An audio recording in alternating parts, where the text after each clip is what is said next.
14 से 15 वर्ष के आसपास होती है। वो अपने स्कूल पढ़ने के लिए जाता है, पर अपने स्कूल से ही अचानक से गायब हो जाता है।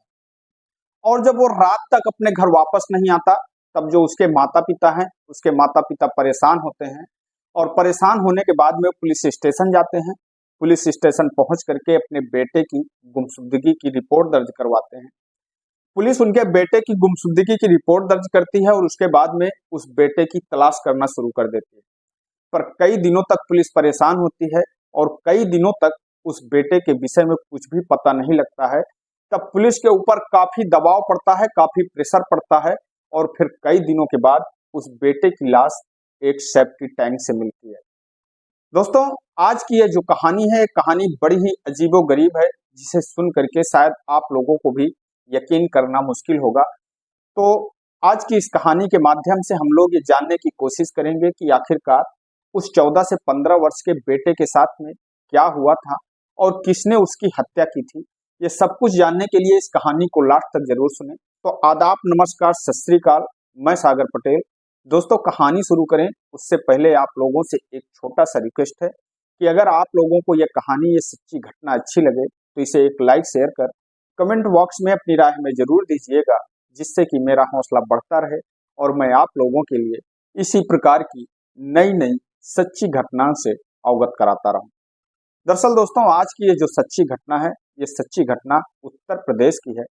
उत्तर प्रदेश का एक जिला पड़ता है रायबरेली और उसी रायबरेली के अंतर्गत एक थाना पड़ता है लालगंज। रायबरेली के लालगंज थाने में ही एक परिवार रहा करता है। परिवार के मुखिया विजेंद्र सिंह अपनी पत्नी और बेटे पिंटू के साथ में रहा करते हैं। पिंटू की उम्र मात्र 14 से 15 वर्ष के आसपास होती है। पिंटू जो पढ़ने में बेहद होशियार होता है, वो अपने स्कूल जाता है और अपनी पढ़ाई करता है। पर इसी बीच जो विजेंद्र त्रिपाठी है, विजेंद्र त्रिपाठी के घर एक व्यक्ति आता है। वो उनसे पूछता है कि क्या हमें कोई किराए का कमरा मिल जाएगा क्या। विजेंद्र त्रिपाठी उस व्यक्ति से कहते हैं कि हाँ, हमारे यहाँ जो एक कमरा है वो खाली है, अगर आप लोग चाहें तो उसमें रह सकते हैं। उस व्यक्ति का नाम होता है धर्मेंद्र सिंह और वो धर्मेंद्र सिंह अपनी पत्नी को लेकर के अब वो विजेंद्र त्रिपाठी के मकान पर रहने लगता है।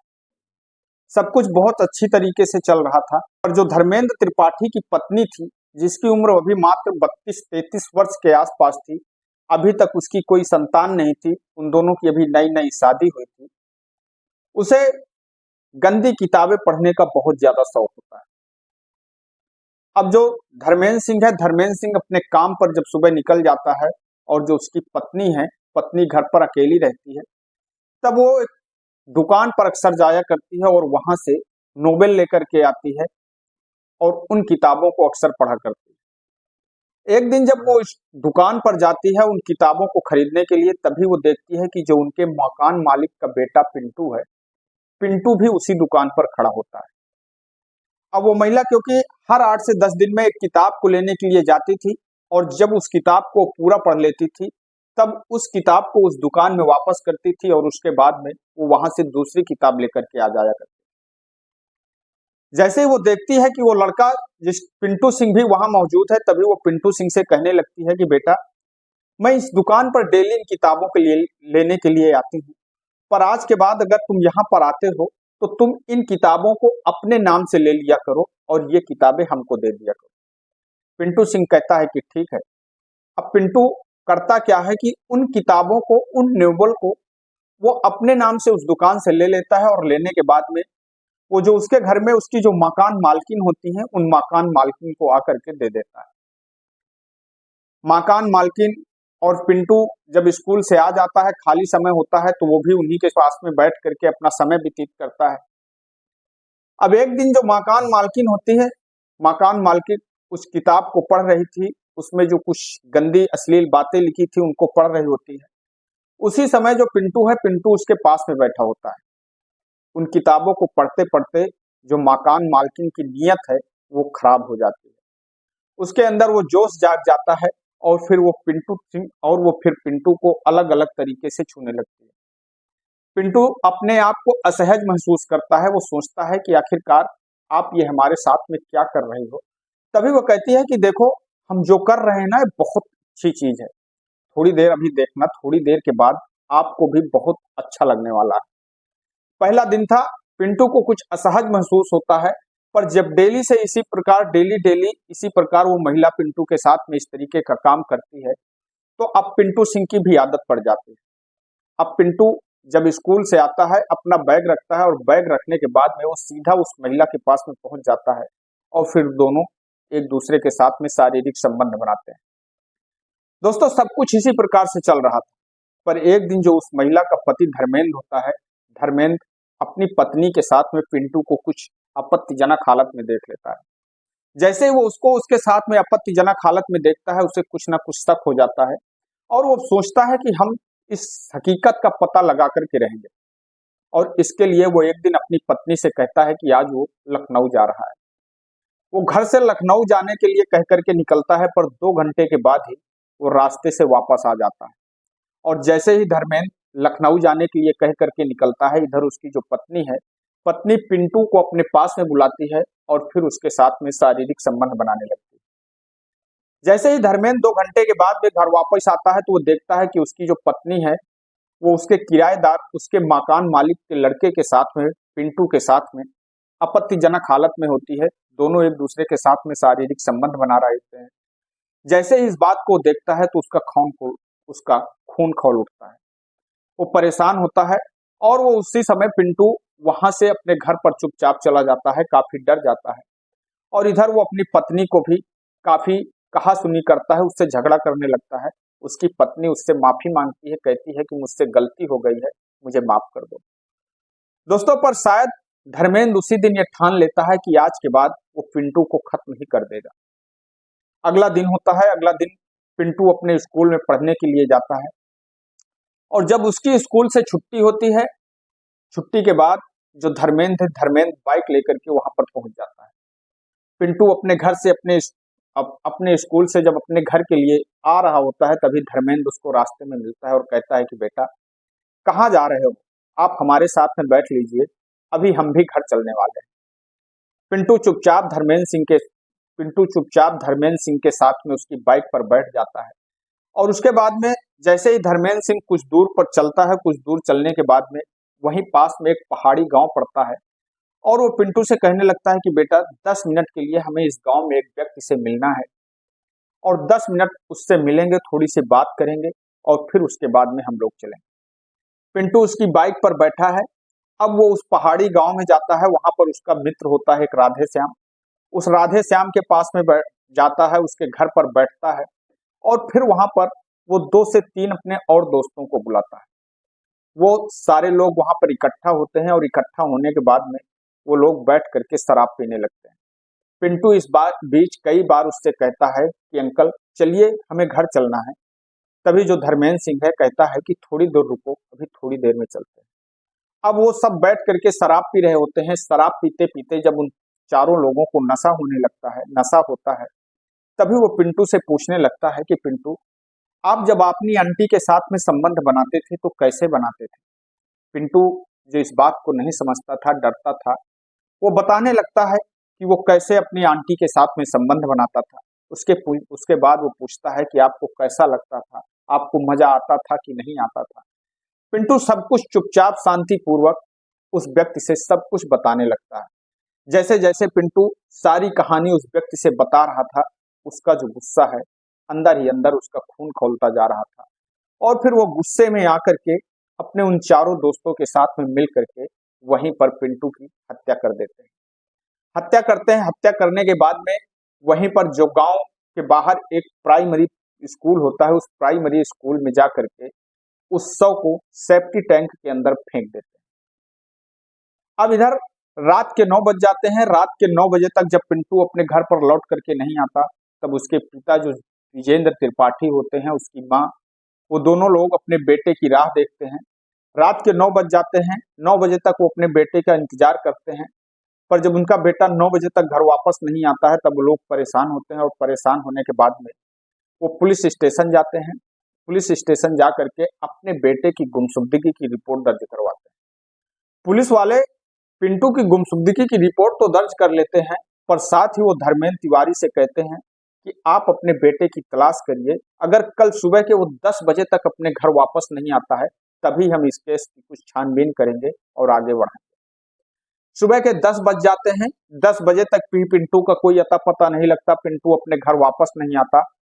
अब वो लोग फिर पुलिस स्टेशन जाते हैं और पुलिस स्टेशन जा करके पुलिस के पास में ये गुहार लगाते हैं कि साहब मेरे बेटे की तलाश कर दीजिए।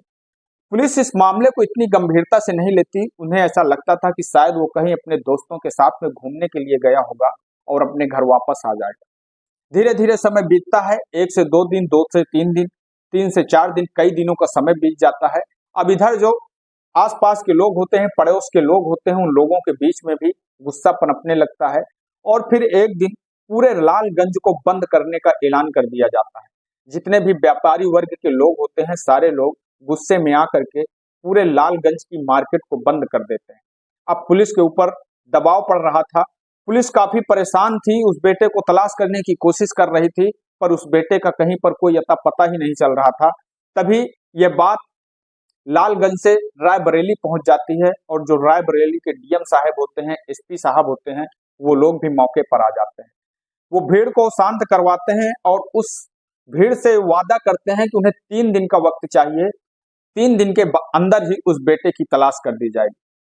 अब 3 दिन का समय बीत जाता है और 3 दिनों के बाद भी उस बेटे का कहीं पर अता पता नहीं लगता है। पुलिस भी परेशान होती है, पुलिस के ऊपर ऊपर से दबाव होता है, प्रेशर होता है, पर पुलिस को ये जानकारी नहीं मिल रही थी कि आखिरकार उस बेटे को जमीन खा गई या आसमान निगल गया। कई दिनों का समय बीत जाता है और कई दिनों के बाद में उस स्कूल के सेफ्टी टैंक से कुछ बदबू आ रही थी। जैसे ही बदबू आती है, अब जो वहां के टीचर लोग होते हैं, टीचर लोग इस बात की सूचना उस गांव के प्रधान को देते हैं। प्रधान को मौके पर बुलाया जाता है और प्रधान जब मौके पर पहुंचते हैं तो देखते हैं, उसके समझ में नहीं आता है कि आखिरकार ये बदबू कहां से आ रही है।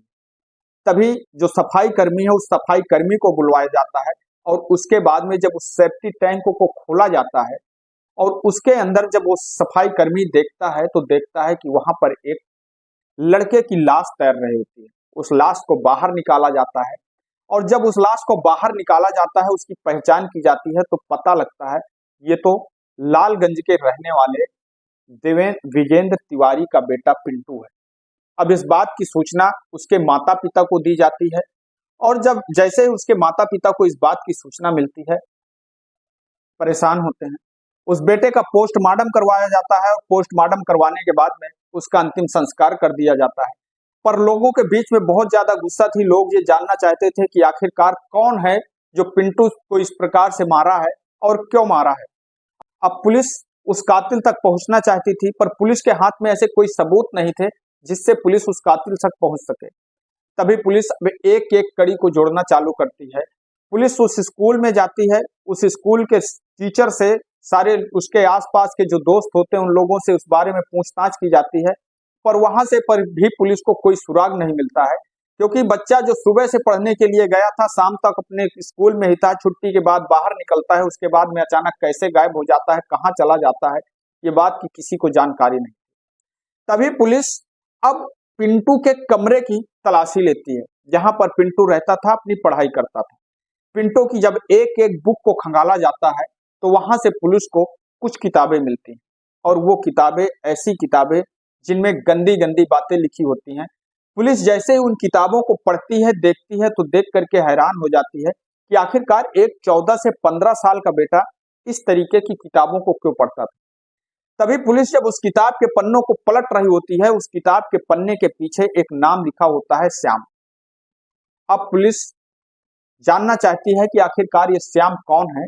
तभी पुलिस को पता लगता है कि लालगंज में ही एक बस स्टैंड है और बस स्टैंड के पास में ही एक श्याम बुक डिपो है, शायद ये उसी बुक डिपो की किताब है। अब पुलिस उस किताब को लेकर के उस श्याम बुक डिपो में पहुंचती है और उस मालिक से पूछती है, श्याम बुक डिपो के मालिक से पूछती है कि क्या यह किताब आपके यहाँ की है। तभी वो जो दुकानदार होता है, दुकानदार कहता है कि हाँ साहब, ये किताब तो मेरे ही यहाँ की है। वो कहता है कि ये किताब आपके यहाँ से कौन ले जाता था। वो कहता है कि साहब, ये किताब हमारे यहाँ से एक लड़का जिसकी उम्र 14 से 15 वर्ष के आसपास होती है, वो लड़का अक्सर 10 से 15 दिनों में मेरी दुकान पर आता था और इस किताब को लेकर के जाता था। और साहब एक बात और है, एक किताब वो जो मुझको दे करके जाता है, उस किताब के अंदर एक लेटर था और उस लेटर में ये लिखा था कि बेटा अब आप कुछ दिन के लिए सावधान होकर के रहना, क्योंकि आपके अंकल को सारी बात पता चल चुकी है। जैसे ही पुलिस को दुकानदार उस लेटर को दिखाता है तो पुलिस भी चौंक जाती है। पुलिस हैरान होती है कि आखिरकार कौन हो सकता है, वो अंकल कौन हो सकता है, वो आंटी कौन हो सकती है। अब पुलिस इस तलाश में जुट जाती है। आसपास के लोगों से, उसके माता पिता से पूछा जाता है कि आखिरकार ऐसा कौन व्यक्ति है जिसको तुम्हारा बेटा पिंटू अंकल और आंटी कहता था। तभी पुलिस को यह पता लगता है कि उनके घर में एक किराएदार है, धर्मेंद्र सिंह, जिसको पिंटू अंकल और उसकी पत्नी को आंटी कहता था। अब धर्मेंद्र सिंह को पास में बुलाती है पुलिस पूछताछ के लिए। अब धर्मेंद्र सिंह को पुलिस पूछताछ के लिए बुलाती है, साथ में उसकी पत्नी को भी बुलाती है। और जब उसकी पत्नी की हैंडराइटिंग से उस लेटर को मिलाया जाता है तो उसकी पत्नी की हैंडराइटिंग से मिल जाती है। तभी पुलिस को यह शक हो जाता है कि जरूर धर्मेंद्र सिंह ने ही पिंटू का कत्ल किया है। अब पुलिस धर्मेंद्र सिंह को अपनी कस्टडी में लेती है और उसके बाद में उससे जब सख्ती से पूछताछ करती है, धर्मेंद्र सिंह अब अपना पूरा जुल्म कबूल कर लेते हैं और पुलिस को पूरी सच्चाई बता देते हैं। जैसे ही लोगों के सामने यह सच्चाई खुल करके आती है, लोगों को यकीन ही नहीं होता है कि आखिरकार कोई महिला इस तरीके की भी हो सकती है जो अपने से आधे उम्र के बेटे को अपने बेटे समान एक लड़के के साथ में नाजायज रिश्ते में हो जाती है और उसके साथ में शारीरिक संबंध बनाने लगती है, अपनी जरूरतों को पूरा करने लगती है। तो दोस्तों, आज की इस घटनाक्रम को सुनाने का उद्देश्य किसी को ठेस पहुंचाना नहीं है, किसी को दुख पहुंचाना नहीं है, बल्कि आप लोगों को सजग करना है, सतर्क करना है। मैं आपका दोस्त सागर पटेल इन्हीं शब्दों के साथ में आपसे विदा लेते हैं। कल फिर मिलेंगे किसी एक नई कहानी के साथ में, किसी एक नई घटना के साथ में। तब तक के लिए नमस्कार, जय हिंद, जय भारत।